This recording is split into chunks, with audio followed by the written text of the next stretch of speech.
Esta semana en Cuadriga, México votó. ¿Triunfo o castigo? Las elecciones legislativas del pasado domingo supusieron un punto de inflexión en la política mexicana. El presidencialista PRI ganó los comicios, pero perdió votos respecto a las últimas elecciones, al igual que sus rivales directos, el PAN y el PRD. Aunque el partido de Peña Nieto mantendrá el control de la Cámara de Diputados gracias a sus socios del Partido Verde, los mexicanos mostraron en las urnas su descontento con la situación del país. Nuevos partidos y candidatos independientes canalizaron el voto de castigo. ¿Cómo capitalizará el PRI este ajustado triunfo? ¿Reaccionará la política ante el descontento de los ciudadanos? Cuadriga, la tertulia internacional desde Berlín. Con ustedes, Jenny Pérez Schmidt. A simple vista, el cronograma político mexicano se queda como estaba, pero si damos una mirada más profunda, nos damos cuenta también que el desgaste ha alcanzado las tres principales fuerzas políticas de ese país, desde el gobernante PRI hasta el derechista PAN y también al izquierdista PRD. Pero todavía algo más nos dice que el próximo factor realmente importante de análisis, de reflexión a futuro, será la indignación, la saturación de los mexicanos. Bienvenidos a Cuadriga. Hoy nos dedicamos, y con mucho gusto lo hacemos, a México. Comenzamos inmediatamente saludando a nuestros panelistas. Con Lino Santa Cruz, doctor en comunicación mexicano, especialista en temas de creación de imágenes nacionales y comunicación internacional. Para Lino, el resultado en México es un triunfo agridulce que invita a la reflexión a la clase gobernante. José Luis Valdés, exdirector de la UNAM en México, actual profesor visitante en el Instituto Latinoamericano de la Freie Universität aquí en Berlín. Para José Luis, no hay triunfo porque el sistema de los partidos tradicionales está en crisis. Y Rosalía Sánchez, periodista española, actual corresponsal aquí en Berlín de la radio española COPE y del periódico El Mundo. Rosalía asegura que no habrá verdadero triunfo en México mientras existan la corrupción y el crimen. Bienvenidos a ustedes tres, qué gusto de tenerlos realmente y de poder tener esta oportunidad de hablar de México. Gracias a ustedes por acompañarnos en sus casas. Puede participar, como siempre, del debate a través de nuestro email, de nuestro correo electrónico y también a través de las plataformas de Deutsche Welle en Twitter y en Facebook. Comenzamos inmediatamente.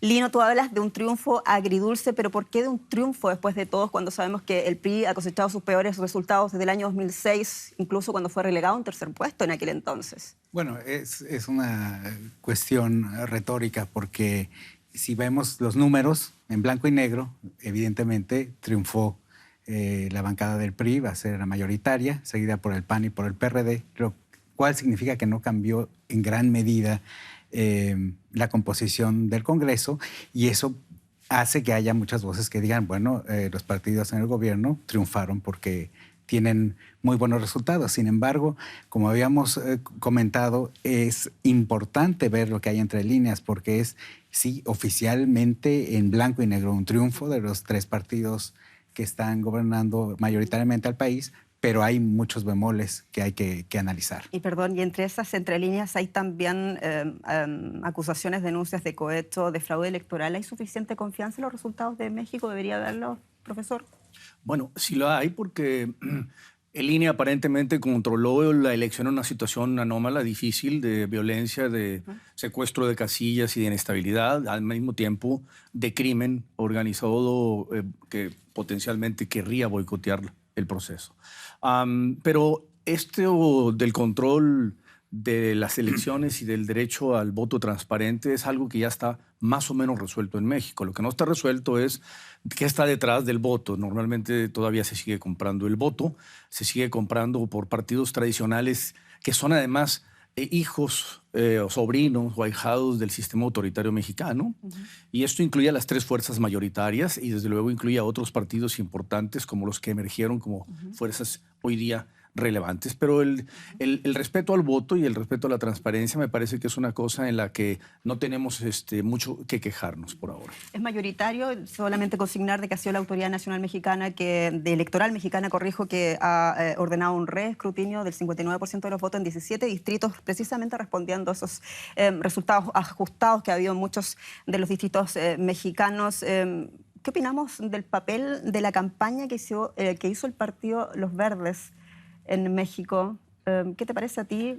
Hay un montón de acusaciones entre eso que han lisa y llanamente engañado a al electorado mexicano? Bueno, el Verde es un partido lamentable que es precisamente la expresión de ese sistema autoritario mexicano que hoy día tiene al PRD, al PBM fusionado con el PRI como su aliado más importante. El PBM ha sido un partido corrupto y corrompido. Desde su fundación es un partido que todos los partidos ecologistas del mundo, en Alemania y en otros lados en Europa, los abominan. Son considerados ahora sí que el patito feo y bien merecido. En ese sentido ha sido un partido que ha ganado gracias al PRI, que ha ganado gracias a una suerte de penetrante campaña, toda ilegal, porque además, por cierto, fue sancionado con muchos millones de pesos porque hizo campaña en contra de la norma electoral, en contra de la norma nacional. Hizo campaña en contra del PRI, trató de ser una alternativa al partido de gobierno del presidente Enrique Peña Nieto. Rosalía, ¿cómo se ve desde Europa la actuación del Partido Verde mexicano diciendo somos una alternativa al PRI gobernante, sin embargo terminan aliándose a ellos inmediatamente después de las elecciones? Bueno, un poco irrisoria. Siempre vemos este tipo en la política, estamos acostumbrados a ver estos zigzags de los partidos y nunca es exactamente el mismo mensaje en campaña que una vez después. Pero yo creo que se quedaron aparte, o sea, estaban fuera de lo que estaba votándose en estas elecciones. Lo que los mexicanos han votado en estas elecciones ha sido un voto de castigo a la corrupción, al narcogobierno, a esa relación tan fraudulenta que tiene la democracia mexicana con poderes fácticos que están fuera de la democracia. Han votado muy claramente contra eso y han votado con una participación, déjame subrayar ese dato porque me parece muy relevante. Estaban expresando los mexicanos un hartazgo, una indignación por esta situación y han votado en un 48%. Ya quisiéramos para nosotros ese nivel de participación muchas otras democracias occidentales. Entonces, chapeau por el electorado mexicano, por haber ido y por haber depositado su urna. Para mí es el principal mensaje que queda. Es menos malo de lo que se esperaba, pero 48% sigue siendo menos de la mitad de la población, Rosalía, que está llamada a votar. Pero si lo comparamos con las participaciones que hay en muchos países europeos, por ejemplo, sigue siendo una participación ¿Estás contento, Tulino, con la participación que hubo en México? Definitivamente no. Claro, si lo ponemos en contexto, es una participación muy favorable porque el máximo de participación en México en elecciones intermedias ha sido del 55%.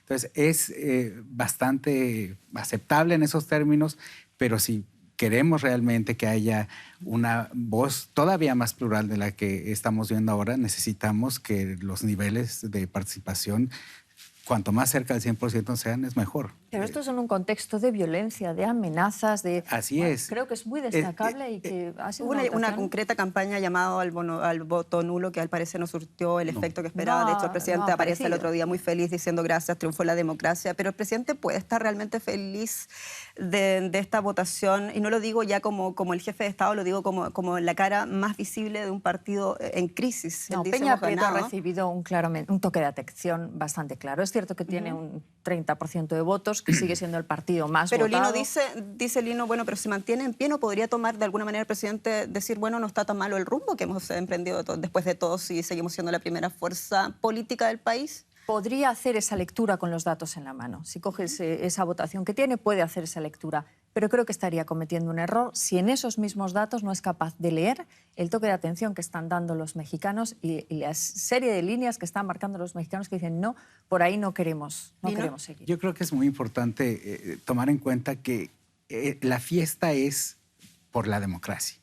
Cuando en esta situación, precisamente como comentaba Rosalía, el contexto de violencia, de falta de transparencia, el electorado, si uno revisa las redes sociales, las amistades, está ahogado. No tiene opciones. Tenemos, a diferencia de hace 2 décadas, 10 partidos por los cuales votar y el electorado no encuentra en esos 10 partidos la solución. Quieren un buen gobierno, quieren transparencia. ¿Qué es lo que pasa? Lo que es más importante de toda la lectura de estas elecciones son los candidatos independientes. ¿Qué pasa cuando en esos 10 no encuentras y tienes que tener una opción fuera de Antes de pasar eso, y quiero solamente preguntar, de ese 30% de los votos que ha logrado el PRI, el partido gobernante, ¿es un 30% para la figura de Enrique Peña Nieto también o no necesariamente? No, yo creo que hay que contar en ese voto, mucho voto corporativo, ¿no? Que es un voto que tradicionalmente ha operado a favor del partido del partido de Estado, porque finalmente está de nuevo el partido de Estado tradicional en México, el PRI, y en esa medida yo sí creo que no es en pro de Peña Nieto. Peña Nieto no sé si sabe leer o si sabrá leer, y su gobierno, lo que Rosalía muy bien dice cuando dice hay que leer con mucha sutileza la protesta ciudadana.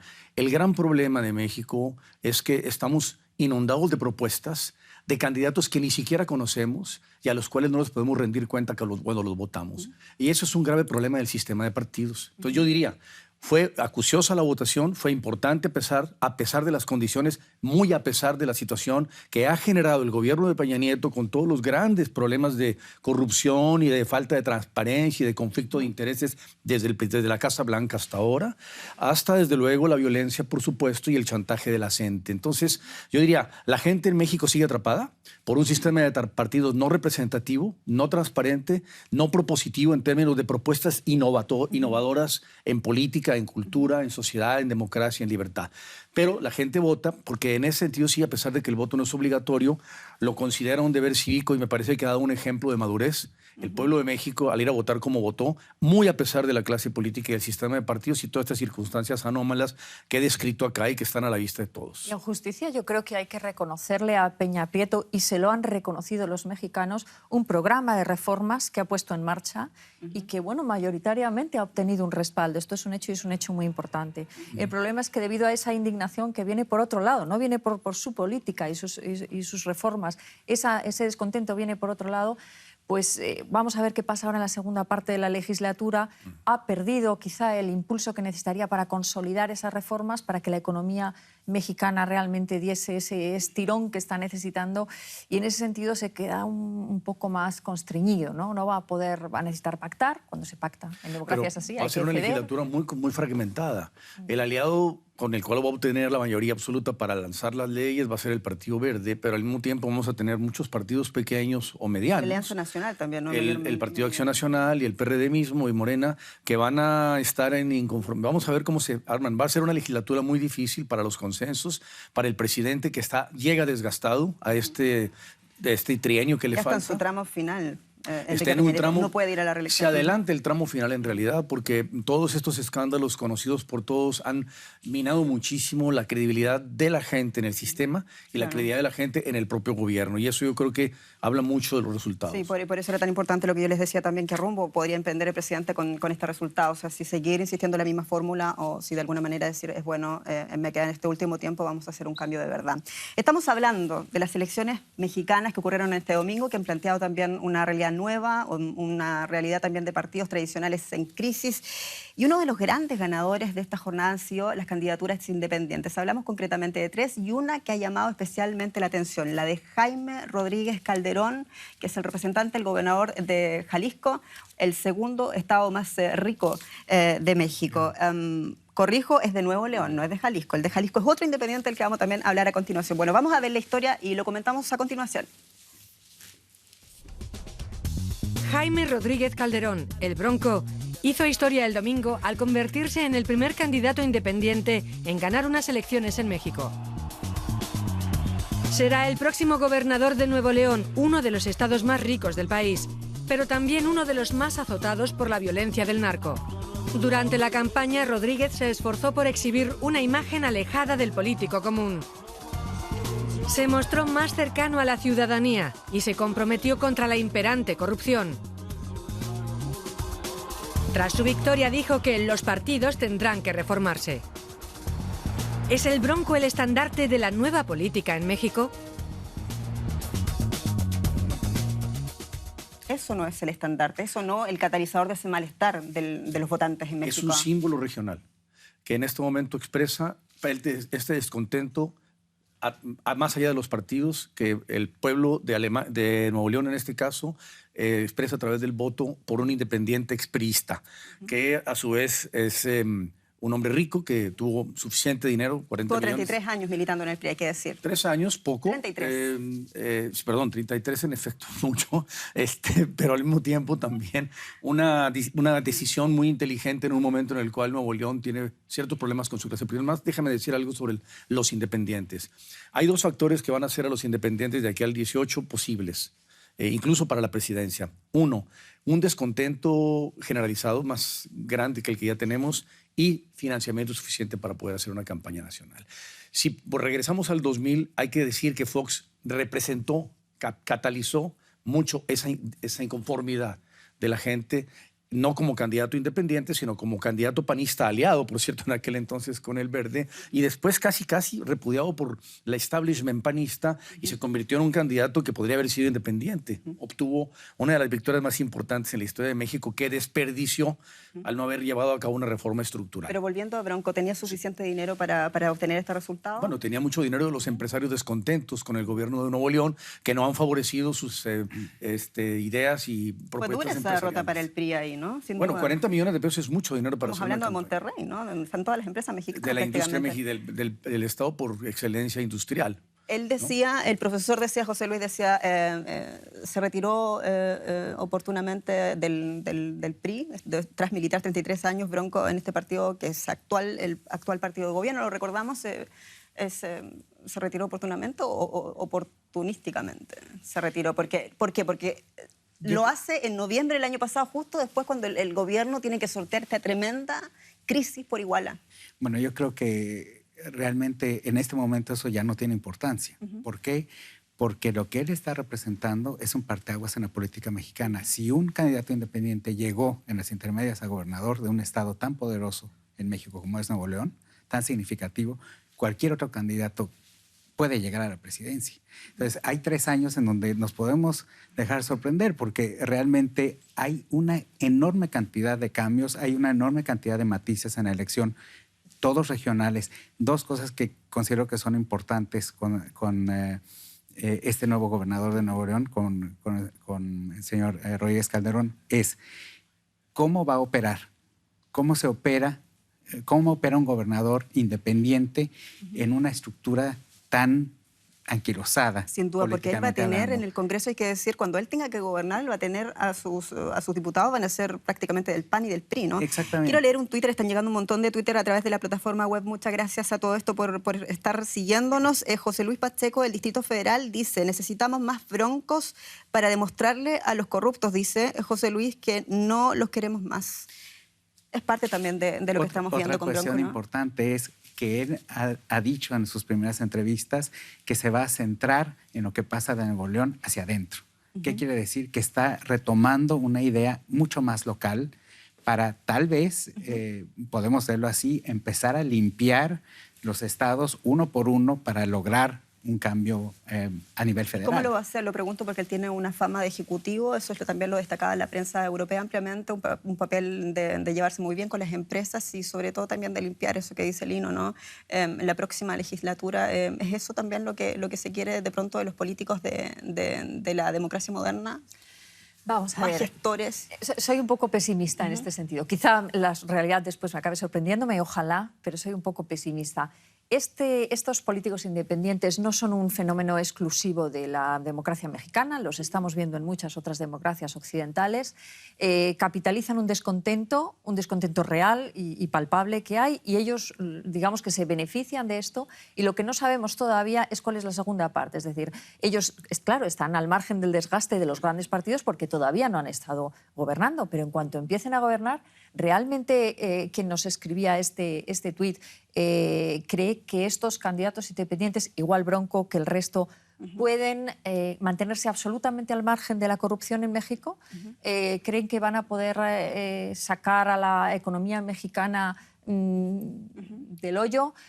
Porque si eso es así, pues yo sería la primera que pidiese el voto para ellos, ¿no? Vamos a ver realmente qué son capaces de hacer. Una vez que empiecen a gobernar, vamos a ver qué hacen con ese capital político que han obtenido realmente y vamos a ver cómo se las manejan en este panorama que no es nada sencillo. Tú decías, José Luis, que de alguna manera se entendía que Bronco tenga esta votación porque también tuvo los recursos necesarios como para llevar adelante una campaña bastante interesante en Nuevo León. Pero ¿qué pasa con otro candidato con Pedro Kumamoto, de 25 años, en Jalisco? Del otro candidato al que estaba hablando más temprano, que tenía, tengo acá los datos, tenía en realidad $16,000 para hacer toda su campaña, que en realidad ahorró un montón, lo hizo a través de redes sociales y le fue increíble. Y hoy, con 25 años, es independiente por Jalisco. Ese es otro caso. es una nueva generación. Es esta nueva generación, por cierto, que muchos tuiteros dicen que se necesita en México de políticos, no partidista.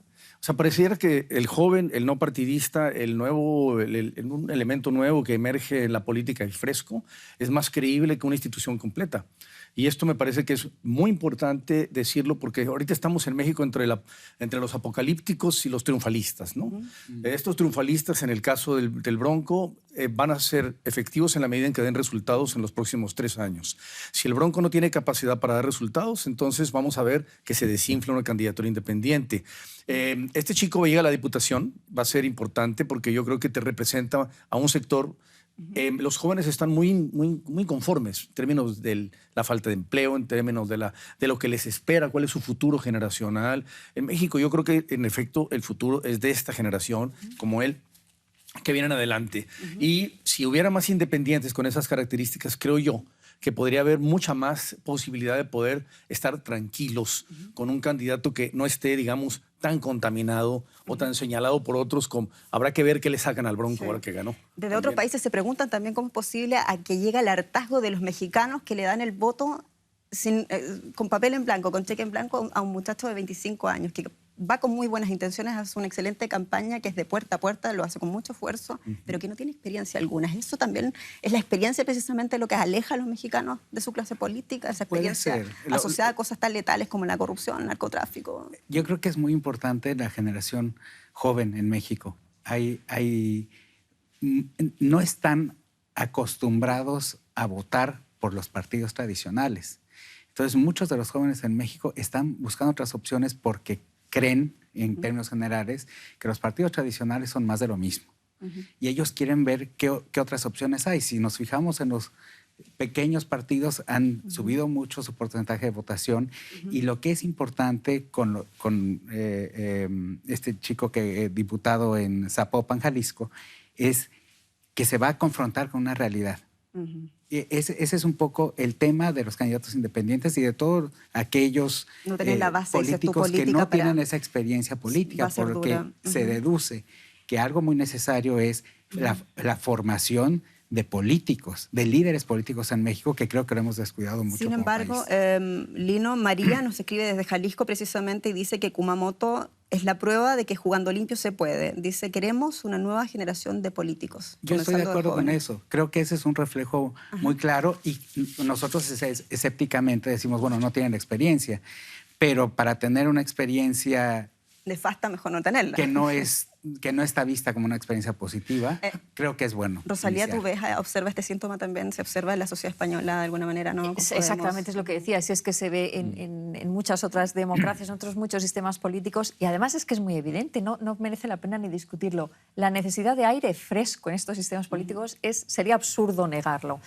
El problema que yo le veo a estos candidatos, como es el caso de Jalisco, es decir, sabemos lo que no son. Sabemos que no son miembros de una maquinaria política, sabemos que no están hipotecados por la corrupción pasada de su formación política, pero no sabemos lo que son. Yo no acierto a saber todavía lo que va a hacer este candidato una vez que tome posesión. Ahí va a empezar a despejarse la incógnita.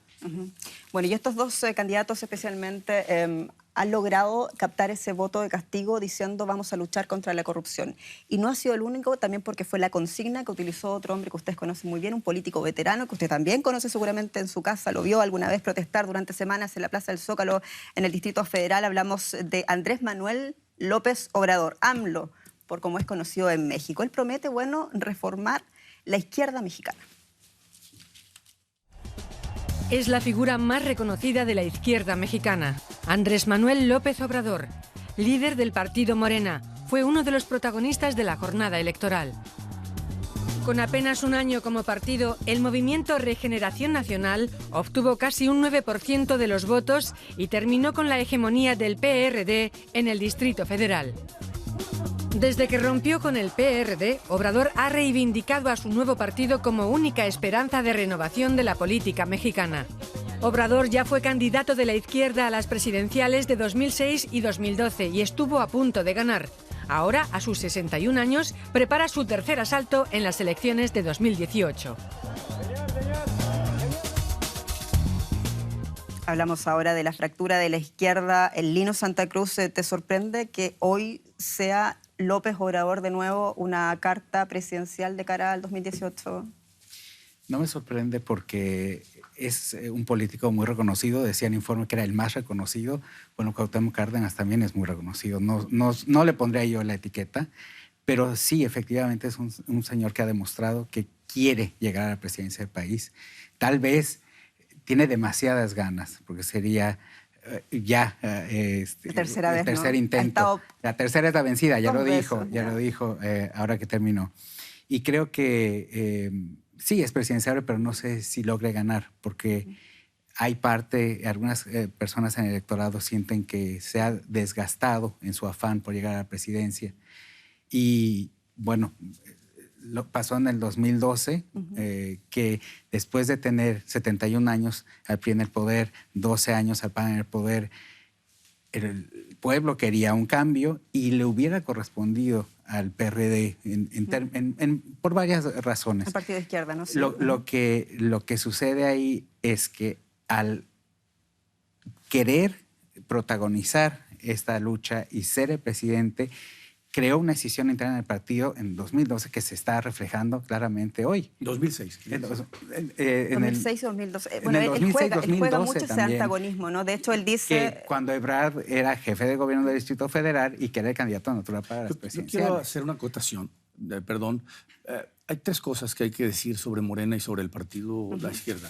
Uno, hay que reconocer que Morena ha emergido como una fuerza importante, que está muy cerca del PRD, por lo tanto, no solo...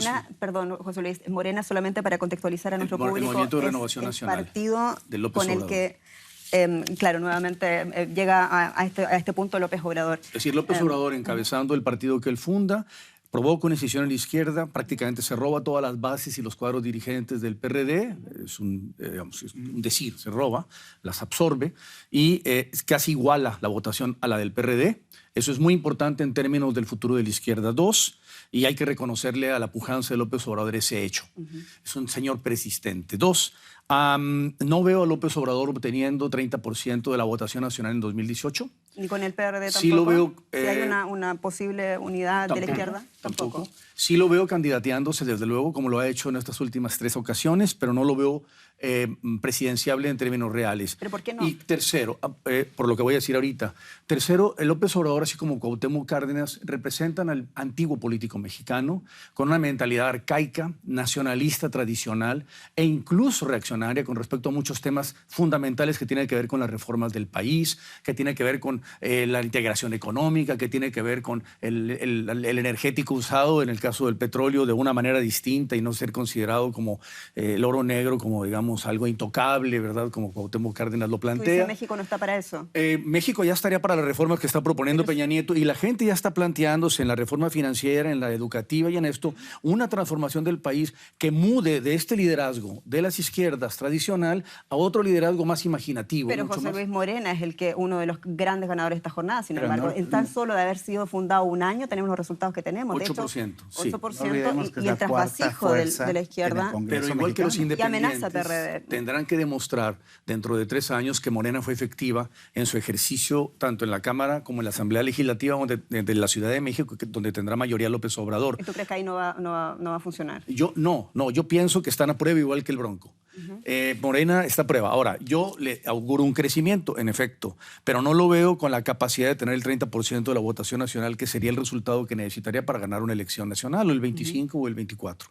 No olvidemos, además, que estamos hablando de que realmente ha sido un éxito espectacular en el Distrito Federal. Es un voto muy urbano, pero el Distrito y muy Federal perfilado. Es muy clave también. Sí es clave, pero eso trasladado a unas elecciones presidenciales de 2018 no se puede traducir y este resultado igual al de 2018. Y sumado al antecedente que López Obrador ha estado a punto de acariciar la banda presidencial 2 veces, ¿no les parece que es Jenny, falla algo. A López Obrador le falla que no es el candidato que está buscando desesperadamente la juventud mexicana y la vanguardia mexicana. No es ese perfil de candidato que está buscando. Eso es lo que le falla. ¿Y hay alguien entre los políticos que se perfilen con eso, que tenga eso que tú señalas, Rosalía? Entre los independientes entre gentes independientes sí podría haber perfiles interesantes. Como Bronco, por ejemplo. Por ejemplo, un tipo como Bronco, por ejemplo, gentes que han estado en la política y que ahora son apartidistas, que son grandes personajes de la vida No hay que pública, colgarse de Bronco. política Bronco nacional. acaba de ser elegido y es un error que estamos haciendo. Decir, Está de bueno, ya es moda. presidencial, ya se lo preguntaron y ya contestó que no.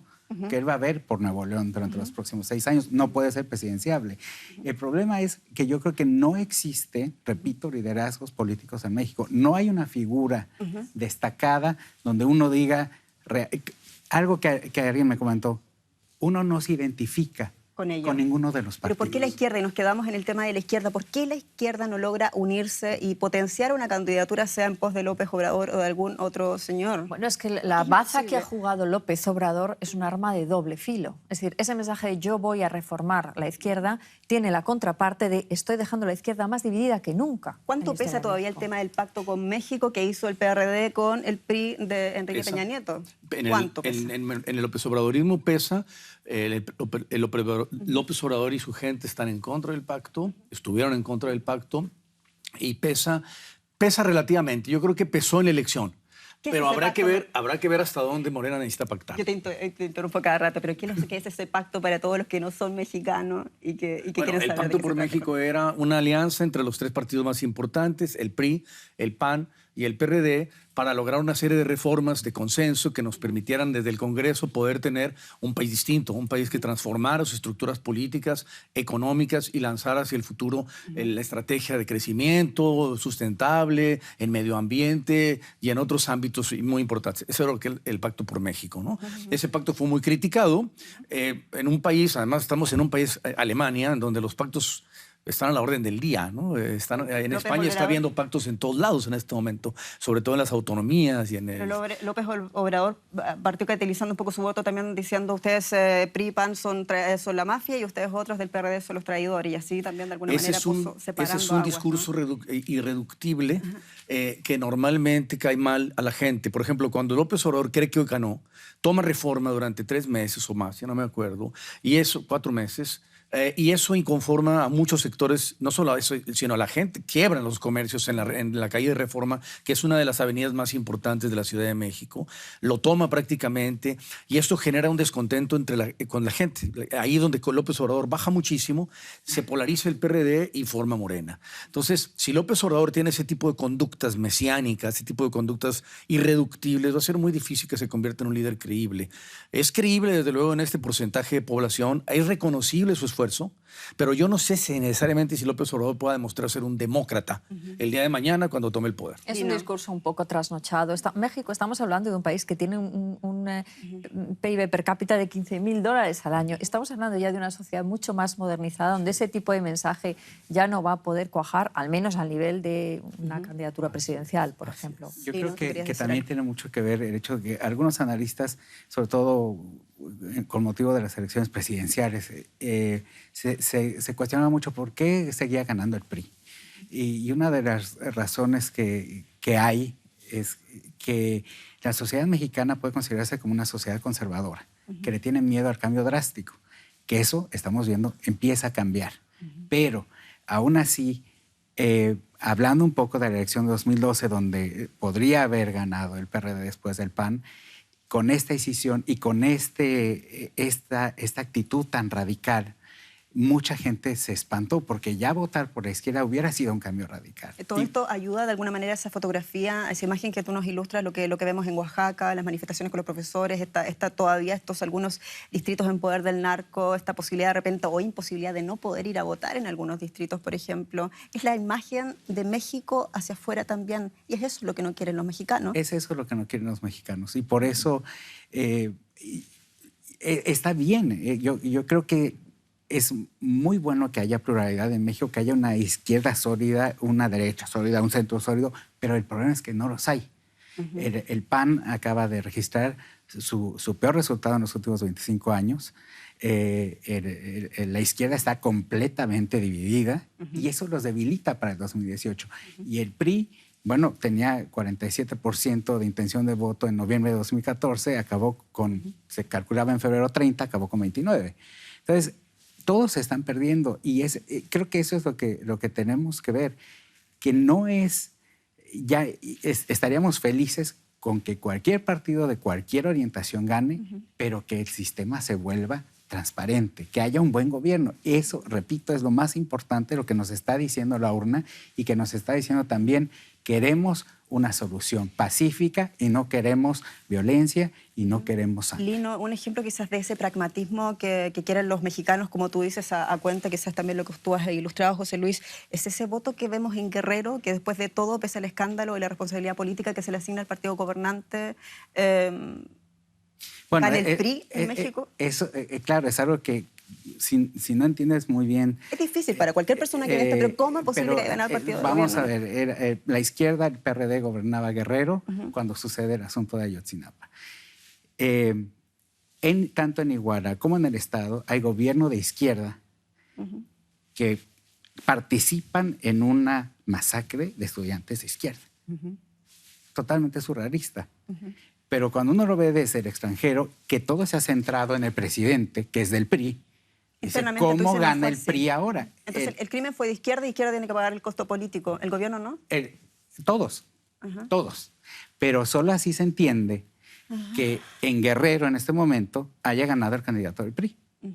Lo que ocurre ahí es que por ahí se dice que deliberadamente Peña Nieto desatiende el asunto de Guerrero hasta el último momento para desgastar al PRD, que se fuera el gobernador, entrara un interino y después ganar el PRI las elecciones, como fue el caso. Pero no calculó Peña Nieto el costo político para él afuera. Porque vemos, por ejemplo... Sigue siendo alto. Y sigue siendo alto. Vemos ahora recién la visita del canciller mexicano de nuevo acá a Berlín. Me ayudan con el nombre, lo tengo por aquí anotado. El canciller y se reúne con Steinmeier acá hace algunos días. Y hay un cambio en ese pacto bilateral entre Alemania y México. Recordemos solamente, para ustedes que están en casa, que Alemania es el primer socio comercial de la Unión Europea para México. O sea, así de importante es la relación.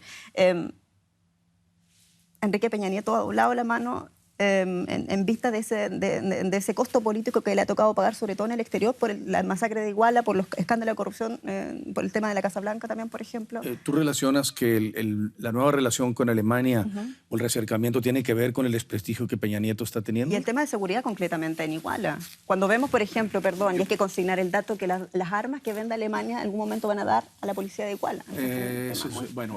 El tema de las armas que vienen de Estados Unidos en su mayoría y del mercado negro y desde luego de los países proveedores, obligan no solamente a los proveedores a exigir a México transparencia y pulcritud en el manejo de las mismas y de sus fuerzas de seguridad, sino que también obligan al gobierno mexicano a tener una respuesta suficientemente eficiente. No la ha tenido.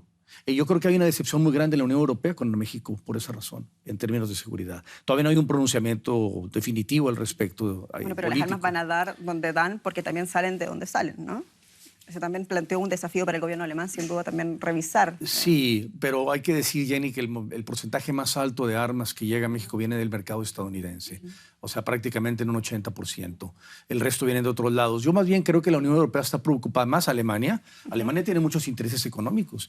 Tienen la industria automotriz floreciente en muchos estados, particularmente Puebla y otros, que está pues dándole muy buenos resultados a los alemanes. No le conviene a Alemania, como cabeza de la Unión Europea, como locomotora de la Unión Europea, tener en un aliado importante al lado de los Estados Unidos, que es México, una situación de convulsión. Rosalía, ¿te gusta este relanzamiento de las relaciones bilaterales entre los cancilleres que han protagonizado estos últimos 2 días aquí en Berlín, precisamente? Bueno, es perfectamente legítima, ¿no? México es una economía, aunque bueno, hay tanto inquietud con que no crece tanto. Bueno, está creciendo al 2,6, al 2,9, está la última revisión de datos del Fondo Monetario Internacional, de la OCDE. Es una economía pujante, como decía antes, el PIB per cápita es un mercado muy apetecible para la industria alemana y en ese sentido, pues bueno, ese es el sentido que tienen las relaciones. Por otra parte, Alemania lo que tiene es un exquisito respeto por la soberanía nacional de países democráticos, se respeta el resultado de las elecciones y... Sí, pero llama la atención que quiere ayudar en el tema de seguridad, de esta cosa también de ayudar a reconocer, por ejemplo, a cuerpos cuerpos, por ejemplo, y que ayude de alguna manera concretamente a la estabilidad institucional mexicana. Bueno, pues porque el único pero que puede tener la relación bilateral Alemania-Estados Unidos es cuando entra en el asunto de derechos humanos. Ahí yo creo que Alemania sí, como con otros países, tiene algo que decir, y en la medida en que puede, sí hace una labor de cooperación en la medida en que puede, ¿no? Tampoco va a ir Alemania a resolver el problema de la violencia en México. Pero de entre los países, si me lo preguntas a mí como mexicano y analista desde Berlín de la situación nacional latinoamericana, yo creo que Alemania es un factor importante de presencia en México, como futuro mediador de conflictos y también como una presencia económica y política desde la Unión Europea, me refiero. El Reino Unido ha perdido cierto interés, habiendo sido el primer socio de México desde hace años. Alemania ya la supera. España tiene problemas serios económicos. Francia también tiene problemas económicos considerables. Nos queda Alemania y de Europa. Y China, desde luego, por ahí anda entrándole para América Latina por todos lados. Todo lo que puede. Hoy nos quedan 2 minutos. Solamente decir de que entre triunfo y castigo, finalmente el castigo parece que primó más a la clase política mexicana. Era lo que hablábamos partiendo este cuadriga, y nos vamos con una ronda muy breve de conclusiones. Hablemos no del voto de castigo, no del triunfo, pero hablemos de los desafíos de cara a las elecciones que todavía debe enfrentar México. ¿Cuáles son concretamente? Si nos concentramos, por ejemplo, en la situación de los partidos actuales como la hemos analizado hoy. Mejorar y ser más transparentes. Creo que eso es la única manera. No va a cambiar de aquí al 2018, pero sí puede haber avances si las clases gobernantes saben leer entre líneas. Los desafíos son varios para todos, pero voy principalmente a comentar el del PRI y el de Peña Nieto. Si las reformas no van, va a terminar el sexenio muy mal.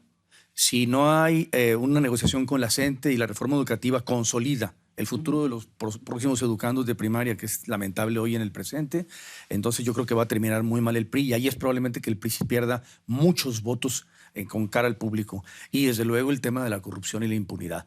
Y si eso lo vemos en un cambio de gabinete que probablemente se presente en los próximos días, que ayude y coadyuve a que esto opere, entonces yo creo que vamos a tener posibilidades de poder tenerle cierta consideración al gobierno de Peña Nieto en lo que viene. El desafío para los otros partidos lo dejo para otro programa, que son muchísimos, sobre todo para la izquierda, que está pulverizándose así. Siempre quedamos cortos, José Luis, ¿no? Rosalía. Completamente de acuerdo. Solo por añadir un matiz, la gobernabilidad. El nuevo escenario quedó mucho más fragmentado y hay un reto ahí de cómo encajar todas esas piezas, los independientes, partidos, para que eso sea realmente operativo.